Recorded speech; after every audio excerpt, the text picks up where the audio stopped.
The Amalfi Coast, a jewel on the Italian Riviera. Its coastline dotted with famous towns, many of which are finely balanced on cliffs or steep hills above the Mediterranean. From Sorrento to Capri, from Positano to Amalfi itself, from Atrani to Revello, it's a holiday destination, a lifestyle, a movie set, and a must-see for all. Join us as we explore the treasures of Italy's Amalfi Coast.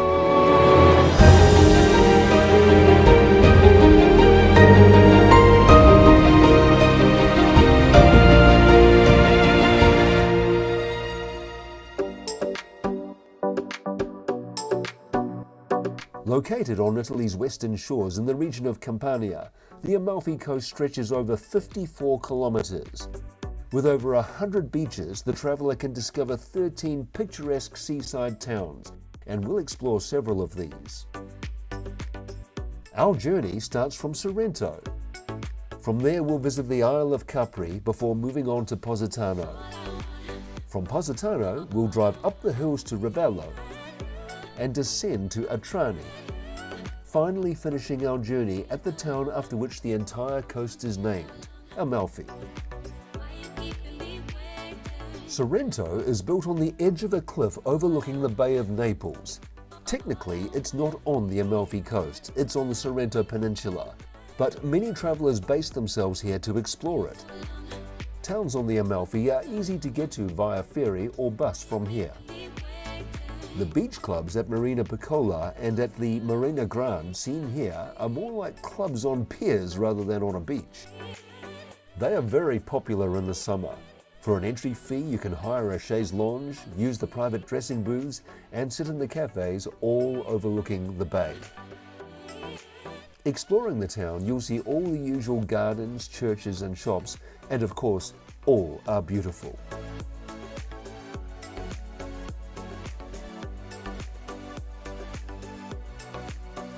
From the Villa Comunale de Sorrento, you can look across the bay to the ominous site of Mount Vesuvius, the deadly volcano that buried Pompeii in molten ash in 79 AD. And you can gaze down at those beach clubs, taking the stairs down the cliffs if you want to spend the day there. As you gaze at the structures built into the cliffs, it can be hard to see where the rock ends and where the man-made buildings begin.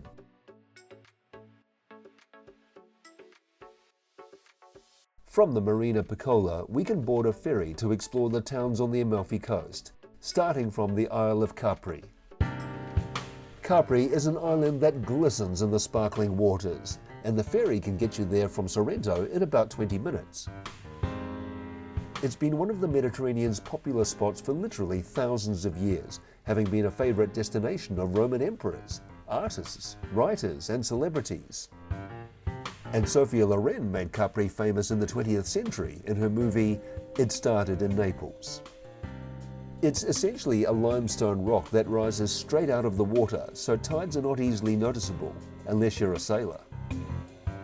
But one particular attraction on the island is tide dependent and requires calm waters to visit. It's the Blue Grotto with its tiny entrance. Here, travelers have to take their chances with the tidal conditions to squeeze into the cave, getting into small boats to enter. You have to lean right forward or back so as not to scrape your head as you go in. And it's worth it. The stunning blue light that comes from beneath the water is the effect of a hole at the bottom of the cave that filters the sun. When combined with the light of the cave entrance, it creates this magical illumination.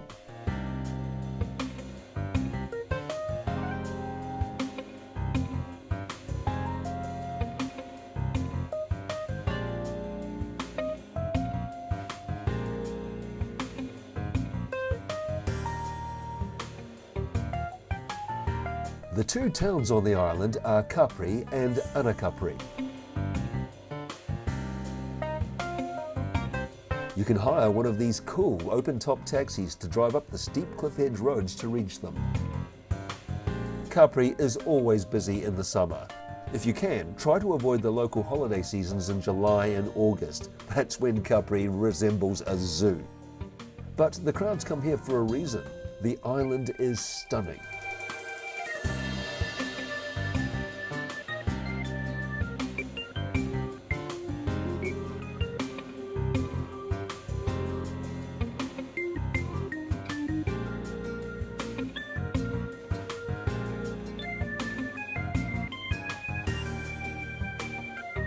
Capri is a little less congested. From here you can take a chairlift to the highest point on the island, Mount Solero, 589 metres above sea level.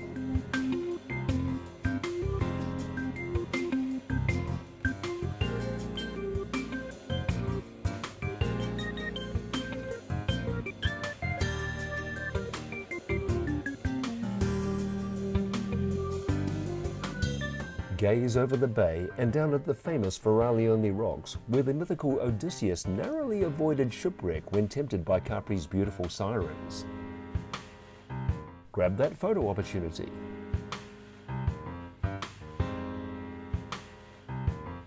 And sit back in the cafe overlooking the stunning blue waters more than half a kilometre below, just to take it all in.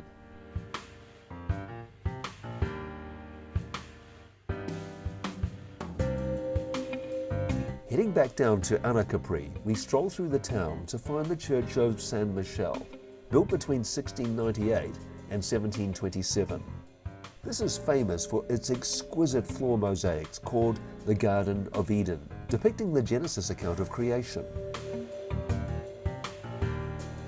The animals depicted here have very human-like expressions, looking on at Adam and Eve's expulsion from paradise after succumbing to the tree of temptation.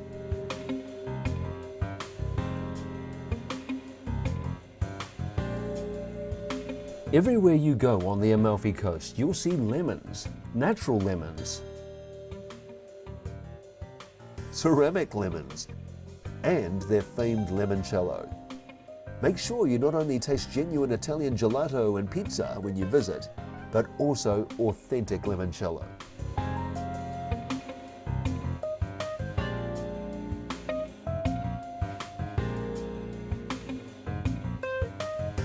Getting back to our ferry, it takes about 40 minutes to reach Positano. Positano is a stunning town, often referred to as the vertical city, and you can see why. The buildings and roads seem to balance precariously on the cliffs and hills. The West Cliff, with its concentration of structures, is nicknamed the Pyramid. It stands between the two main beaches here, the main Positano beach to the right, and Fornillo, the quieter of the two beaches, to the left. The two are connected by roads and a lovely seaside pathway.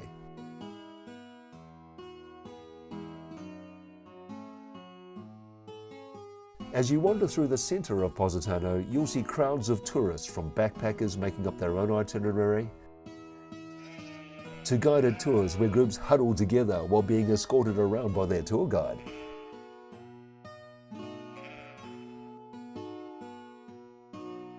This is where the main action is. The shops,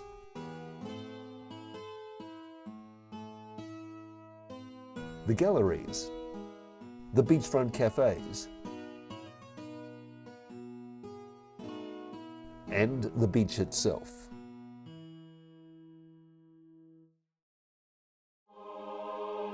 The Santa Maria Assunta is the local cathedral in Positano. This beautiful piece of history is said to date back to the 10th century.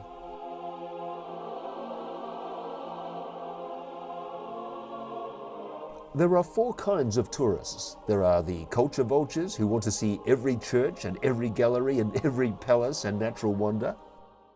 There are those who like to shop their way around, bringing back clothes they don't normally see at home and souvenirs as memories of their travels. There are those who eat their way around, sampling all of the local cuisine. And there are those who are flat out, in a literal sense. They come to get great doses of vitamin D, relaxing in the sun. Positano caters for all four types of traveller.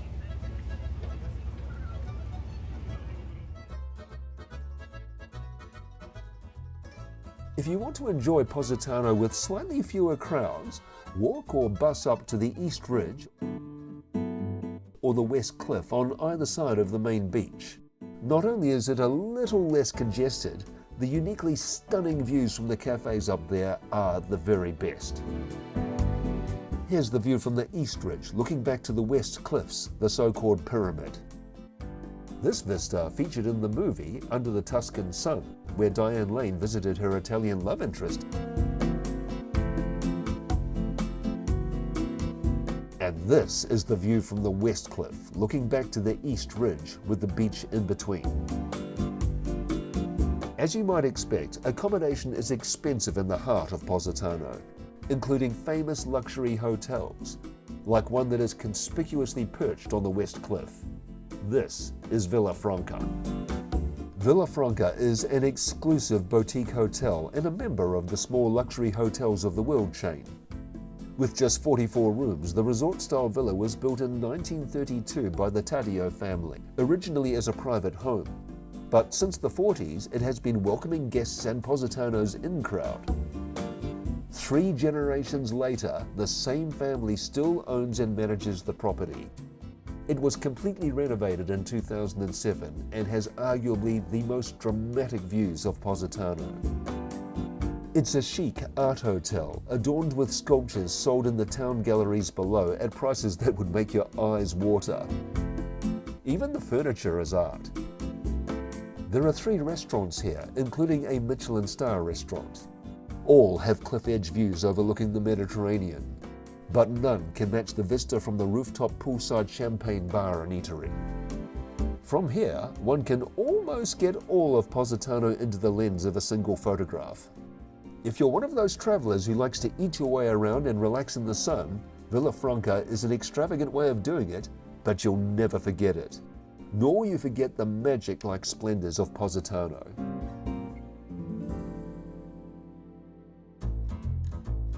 Amalfi Drive is a spectacularly windy cliff-edge road from Positano to Revello, Atrani, and Amalfi. It's often congested due to large tourist buses trying to navigate its narrow hairpin corners. There is no Uber in Italy, and taxi fares can quickly mount up with roads like these. So you might consider traveling by ferry. It can save a lot of time and a lot of money. By both road and by sea, you'll see watchtowers dotted along the coast. These were built to watch for approaching pirates who would pillage the towns. If they were seen approaching, a tower would warn all of the coastal towns by lighting a fire on its roof. Neighbouring towers would see this and light up their fires in relay-like succession, quickly warning all of the inhabitants up and down the coast to flee to the mountains. Today, they stand as a reminder of Amalfi's rich history.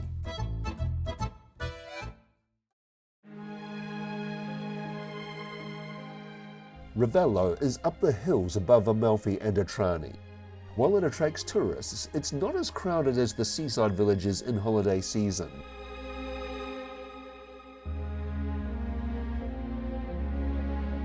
It's the centre for spectacular concerts and music festivals where you can enjoy operas and rock while overlooking the Mediterranean below.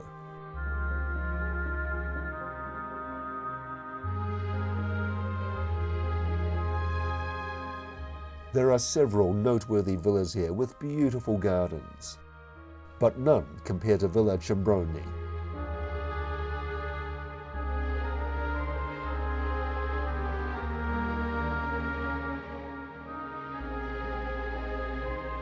The breathtaking views from its Terrace of Infinity are the ultimate Instagram opportunity.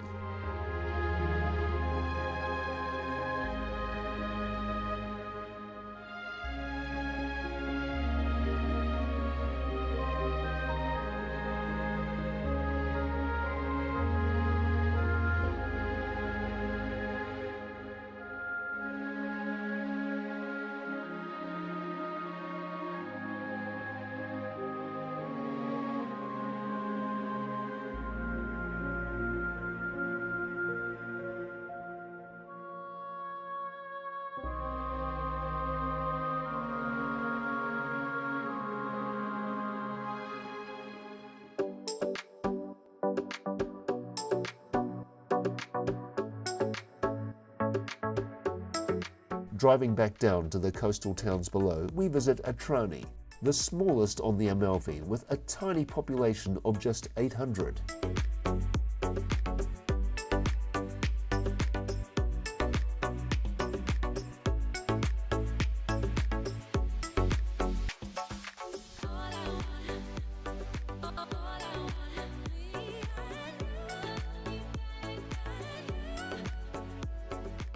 In the summer season, the tourists can easily outnumber the local residents.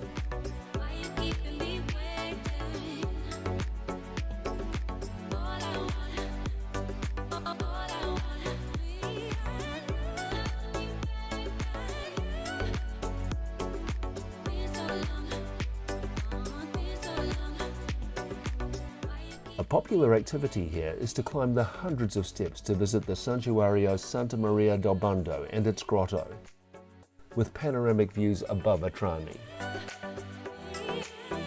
From Atrani, you can walk a pedestrian tunnel through the ridge or follow the stairs over it to our next town.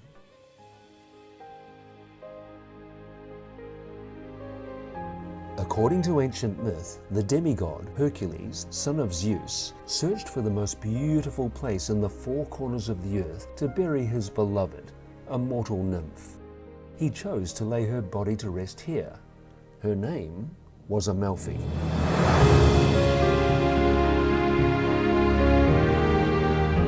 The legend continues that Hercules then planted sweet-smelling lemon trees around her grave to remind him of her beautiful scent, which is why the Amalfi Coast is known for its lemons today. Not only does this town, her mythical burial site, bear her name, the entire coast is named after her. Steeped in mythical, romantic legend, Amalfi was also a maritime superpower, with its navigational achievements originating from here, where Flavio Gioia invented the refined version of the compass, originally discovered by the Chinese. Like all of the seaside towns in Italy, you'll see chaise lounges and umbrellas for hire at the beach clubs.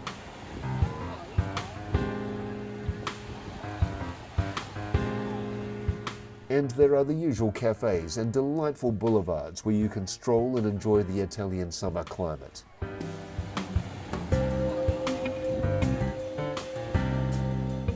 Behind the seafront facades is the main square.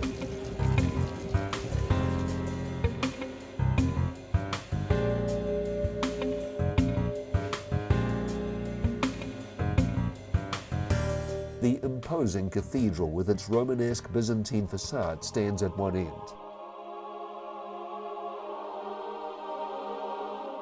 Dating back to the 9th century, its cloisters shelter stone sarcophagi and frame the small but peaceful garden in the centre.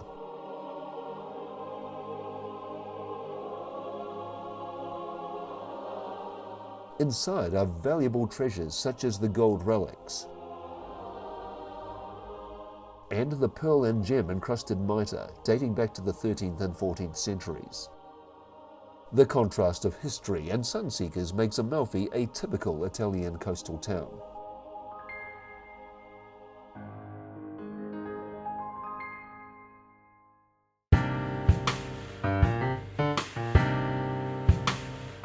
Sorrento, Capri, Positano, Revello, Atrani, and Amalfi are just some of the highlights of the Amalfi Coast. Here, the traveller sees amazing wonders, both natural and man-made. In all cases, the waters of the spectacular Mediterranean Sea are the common theme, along with the sunshine and warmth of the summer climate. The Amalfi Coast is a jewel on Italy's shores and a treasure of the world.